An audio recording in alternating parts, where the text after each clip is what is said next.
संगमेश्वर, पुढे लांजा राजापूर.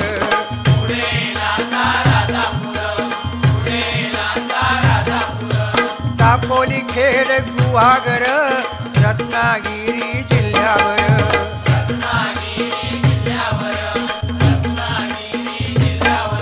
ओ गणपतीचे दिवस इले, सगळ्यांचा आनंद गगनात मावाना. जो तो आपल्यापर्यंत देवाची कशी सेवा करू जावा. पूर्वी काय होता, आपले आजोबा वगैरे सांगत, त्या गणपतीची किंमत फक्त ₹1.5 होतो. आता खरा वाटायचा नाही, कारण दिवस भराले. आता तो